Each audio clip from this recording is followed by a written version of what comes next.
जळगावमध्ये महायुतीचे उमेदवार नंदकिशोर महाजन हे विजयी झालेले आहेत। या निवडणुकीची जबाबदारी ज्यांच्यावर होती मंत्री गिरीश महाजनानंतर ते भाजपचे आमदार मंगेश चव्हाण आपल्या सोबत आहेत। भाऊ काय सांगणार या ठिकाणी महायुतीच्या उमेदवारांना मोठ्या मताच्या ठिकाणी विजय झालेला आहे। खरं तर हा विजय म्हणजे खऱ्या अर्थाने सर्व नेत्यांचा आणि कार्यकर्ता ज्यांनी या विजयासाठी परिश्रम घेतले, मग ते गिरीश भाऊ असतील, गुलाब भाऊ असतील, संजू भाऊ असतील आणि आता सगळे पक्षाच्या सगळ्या प्रमुख लोकांनी ही एकजुटीचा हा विजय असं मला वाटतं। नंदूभाऊ महाजन महाराष्ट्रात सर्वात मोठ्या मताधिक्यांनी निवडून आलेले आहेत। भाऊ आपण जर बघितलं तर महाविकास आघाडीची पण मतं आपल्याकडे वळते करण्यामध्ये आपली खेळी येते यशस्वी ठरलेली आहे। आणि खरं तर महाविकास आघाडीमध्ये पूर्ण दुफळी निर्माण झाली आहे। आपण सगळेजण पाहू शकता की महाविकास आघाडीला स्वतःची मतं सुद्धा राखता आली नाही।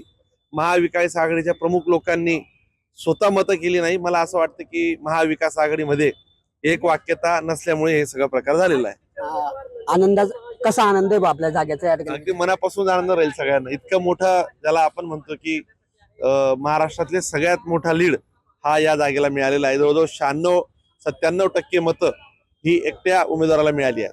तर महायुतीचा राज्यातला सर्वात मोठा विजय हा जळगावचा झालेला आहे। या शब्दामध्ये भाजपचे आमदार मंगेश चव्हाण यांनी या ठिकाणी प्रतिक्रिया देत विजयाचा आनंद व्यक्त केला आहे।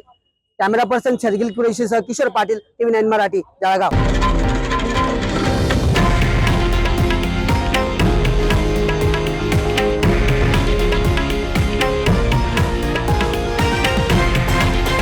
हे आहे देशातील नंबर 1 न्यूज नेटवर्क आणि आपण पाहत आहात TV9 मराठी, एकमेव।